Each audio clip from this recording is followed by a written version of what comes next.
কয়েকদিন আগে ও দেশের পরিস্থিতি এতটাই খারাপ ছিল, কোনো কিছুই রান্না খেতে ইচ্ছে করছিল না। সত্যি খুব কষ্টদায়ক। যাই হোক, পরিস্থিতি এখন স্বাভাবিক এসেছে, এখন ভালোই লাগতেছে। আজ আমি রান্না করব এই কবুতরের মাংস। আমি কিন্তু আজ পুরো রান্নাটা পাটায় মশলা বেটে রান্না করব। এর জন্য আমি জিরে আর ধনিয়া একটু টেলে নিয়েছি, আর এখন শুকনো লঙ্কা দিয়ে সেই জিরে আর ধনিয়াটা শিলনোড়ায় বেটে নিচ্ছি। আর শিলনোড়ায় বাটা মশলা দিয়ে রান্না করলে খেতে কিন্তু ভীষণ টেস্টি হয়। দেখা যায় আমি প্রায় সময়ই ব্লেন্ডারে বাটা মশলা দিয়েই রান্না করি। আমার শিলনোড়ায় বাটতে ভীষণ কষ্ট হয়।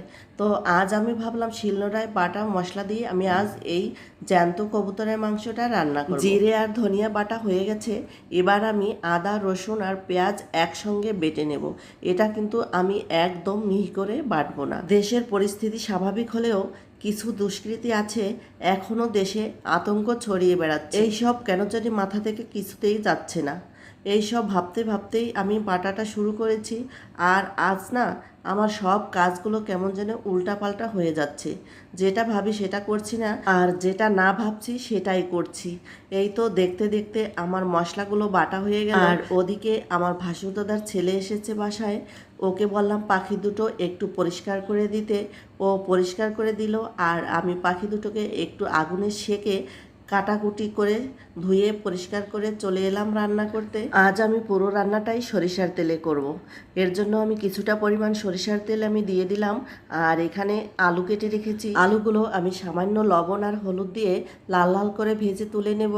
আর এই আলু সবগুলোই কিন্তু আমি মাংসতে দেব না ভেবেছিলাম অন্য কিছু রান্না করব।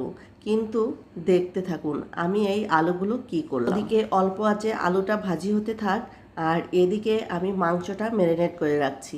এখানে পরিমাণ মতো লবণ, হলুদ, আদা রসুন বাটা আর ওই সেই জিরে বাটা আর সরিষার তেল দিয়ে ভালো করে এটাকে মাখিয়ে রেখে দেব 10 মিনিটের জন্য।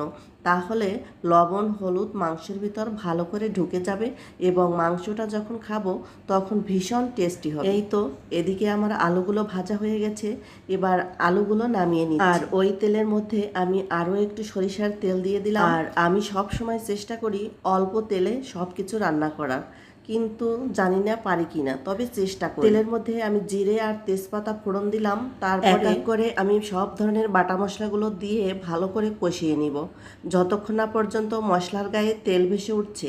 আর যখনই দেখবো তেল ভেসে উঠছে তখনই আমি মাংসগুলো দিয়ে এখন আস্তে আস্তে অল্প আঁচে কষিয়ে নেব প্রায় 10 মিনিট। মাছ হোক বা মাংস ভালো করে কষানো না হলে কিন্তু খেতে একদমই টেস্টি হয় না। যত ভালো কষানো হবে ততটাই ভালো লাগবে খেতে। কিন্তু যে কোনো মাংস রান্না করতে 1 ঘন্টা অথবা 45 মিনিট তো সময় লাগবে। অনেকেই আমাকে বলে আমি নাকি মশলাটা কম কষাই, কিন্তু মাংস রান্না করতে না হলেও 45 থেকে 1 ঘন্টা সময় তো লাগেই।